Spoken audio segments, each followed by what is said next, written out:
الحمد لله رب العالمين والصلاة والسلام على أشرف الأنبياء والمرسلين سيدنا وحبيبنا محمد وعلى آله وأصحابه أجمعين. أما بعد فقال الله تعالى في القرآن الكريم: أعوذ بالله من الشيطان الرجيم وإن طائفتان من المؤمنين اقتتلوا فأصلحوا بينهما فإن بغت إحداهما على الأخرى فقاتلوا التي تبغي حتى تفيء إلى أمر الله فإن فاءت فأصلحوا بينهما بالعدل وأقسطوا إن الله يحب المقسطين.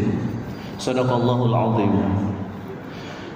Ayuhal hadirun wal hadirat, Bapak Ibu jamaah Masjid Nurul Hidayah rahimani wa rahimakumullah. Mari sama-sama kita bersyukur kepada Allah Subhanahu wa taala yang telah menganugerahkan kepada kita begitu banyak nikmat sehingga pada siang ini kembali kita dapat hadir di masjid ini untuk beribadah kepada Allah Subhanahu wa taala. Semoga ibadah kita siang ini diterima oleh Allah Subhanahu wa taala. Amin Allahumma amin. Selanjutnya,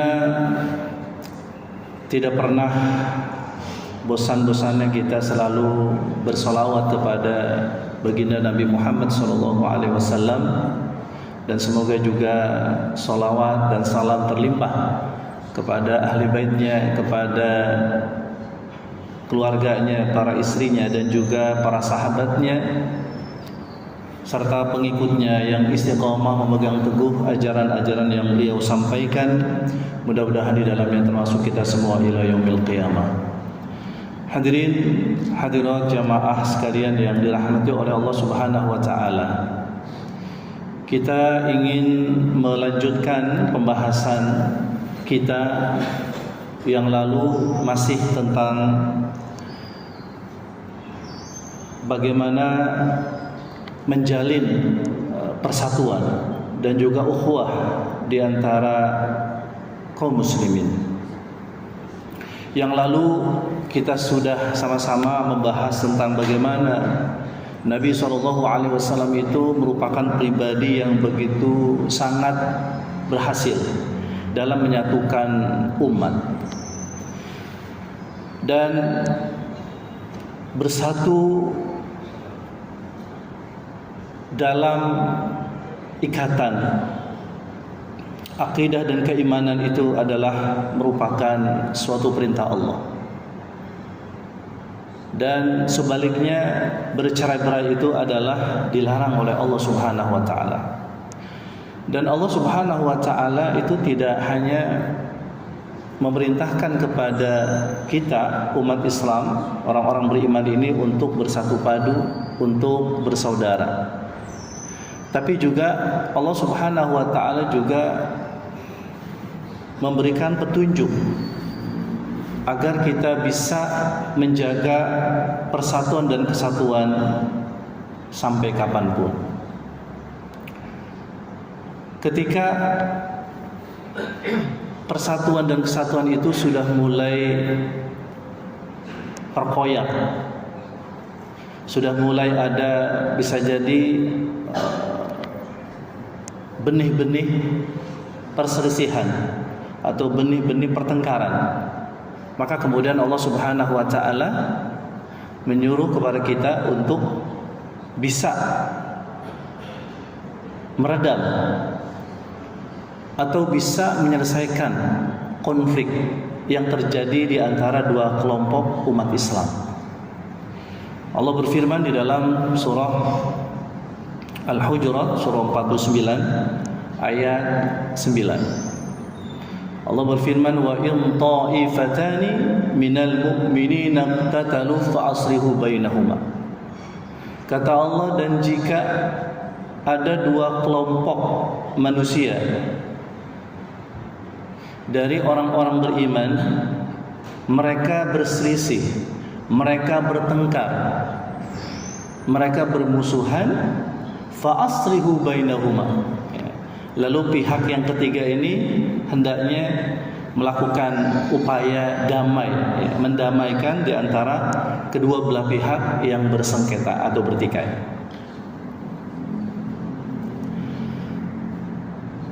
Fa in baghat ihdahuma 'alal ukhra, dan jika salah satu dari keduanya itu melakukan kezaliman, penganiayaan terhadap yang lain, 'alal ukhra, faqatilul lati, maka hendaknya ditindak. Faqatilul lati tabghi, orang-orang yang mereka itu melakukan tindakan yang melampaui batas atau melakukan aniaya, itu ditindak. Ya. Faqatilul lati tabghi hatta tafi'a ila amrillah, sampai kemudian orang yang menindak itu kemudian mereka kembali kepada perintah Allah Subhanahu wa taala untuk bersatu.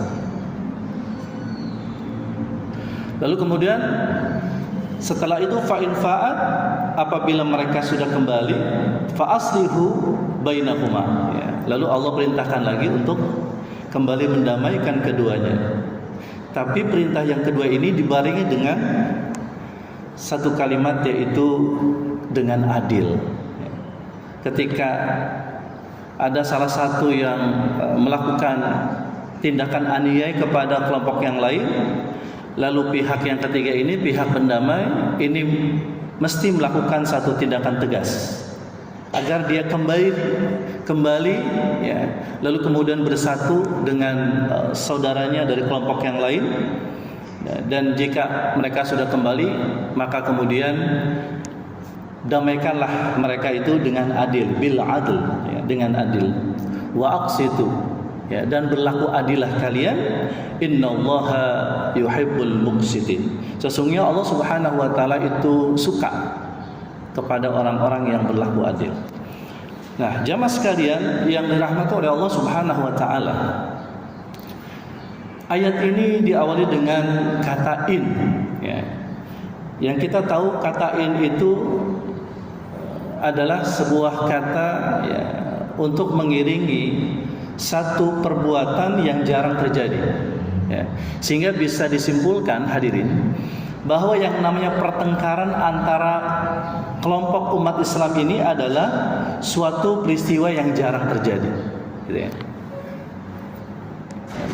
Jadi memang sudah dikatakan, ya, oleh Allah Subhanahu wa taala, ya, karena memang yang namanya hubungan sosial itu sudah pasti, ya.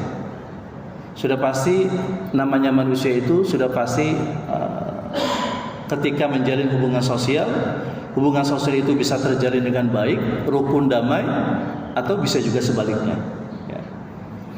Tapi sebagai seorang muslim tentunya, maka kondisi kedamaian, keharmonisan, kerukunan itu lebih sering terjadi daripada perilaku atau tindakan-tindakan perselisihan, gitu ya. Makanya Allah menggunakan kata in, ya, wa in ta'ifatani. Nah, lalu kemudian di sana ada kata ta'ifatani, artinya dua kelompok orang, gitu ya.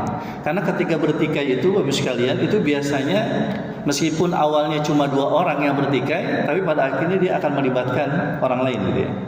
Sehingga dalam pertikaian itu maka terjadilah, ya, pertikaian itu antara satu kelompok dengan kelompok yang lain, ya.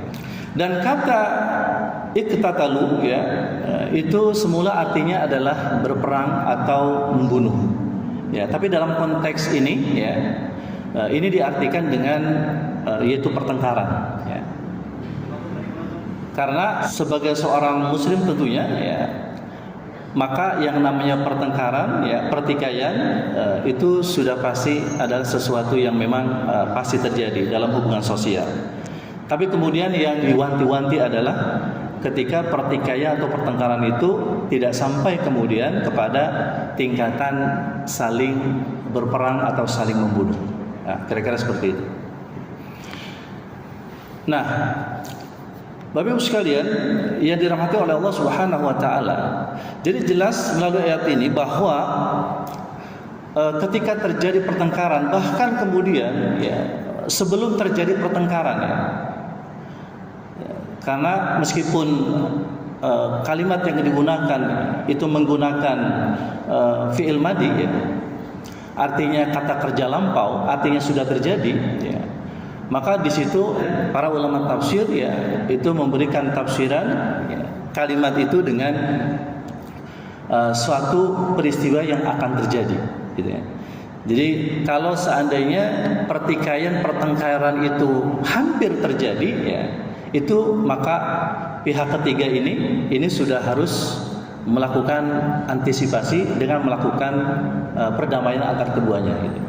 Makanya meskipun ayat ini, ya, itu menggunakan kata kerja lampau, tapi diartikan dengan kata kerja yang sedang atau yang akan datang.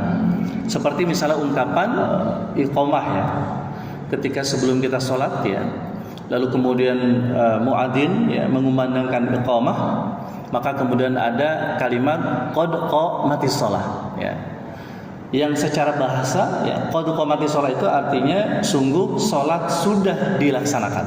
Nah itu, ya. Tapi sesungguhnya faktanya kan kita baru akan melaksanakan sholat, ya. Nah itu makanya di situ. Jadi upaya preventif ini mesti dilakukan, ya, supaya, ya, ketika akan terjadi pertikaian dan pertengkaran, ya, maka kemudian akhirnya bisa diselesaikan, ya, bisa didamaikan sebelum terjadinya pertengkaran tersebut.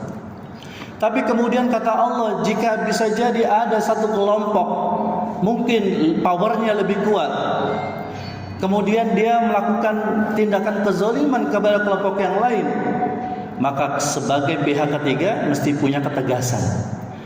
Kalau misalnya satu kelompok melakukan tindakan penganiayaan kepada kelompok yang lain, ya, maka kemudian kelompok yang melakukan tindakan penganiayaan ini mesti ditindak.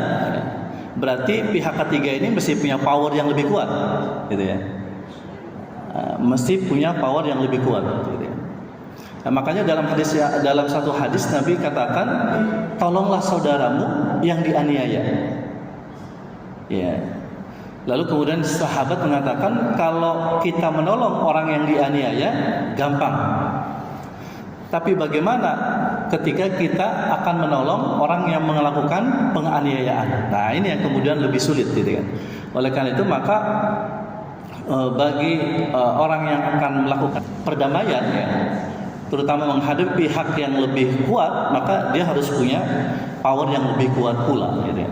Sehingga pada akhirnya tindakan dia itu bisa mengembalikan, ya, orang yang tadinya melakukan tindakan melampaui batas, lalu dia kembali, ya, kembali untuk dia taat kepada perintah Allah, yakni dia memberhentikan tindakan penganiayaannya kepada saudaranya, lalu kemudian dia mau untuk melakukan perdamaian. Fa aslihu, ya, damaikanlah bainahuma, di antara keduanya, ya, bil adli, ya, dengan adil, ya. Jadi kalau yang pertama tadi, ya, itu Allah perintahkan untuk melakukan perdamaian, ya, kepada kedua orang yang sedang bertikai atau dua pihak yang sedang bertikai. Kemudian perintah yang kedua itu diiringi dengan keadilan, ya. Dan kata adil itu, ya, itu juga menggunakan kata qist, ya, al-qistu, ya. Jadi ada kata al-adlu, ada kata al-qistu. Apa bedanya? Nah, kalau adil itu menempatkan sesuatu pada tempatnya. Bisa jadi ketika seseorang itu, ya, berperilaku adil, maka mungkin bagi sebagian orang, ya, itu tidak bisa diterima, ya, tidak bisa menyenangkan kelompok yang lain. Tapi kalau sudah al-qistu digunakan, ya, maka al-qistu itu adalah sebuah perdamaian yang terjadi, ya, perbaikan yang terjadi, dan setiap orang itu merasa senang, ya. Jadi bahasa sekarang itu adalah win-win solution, ya.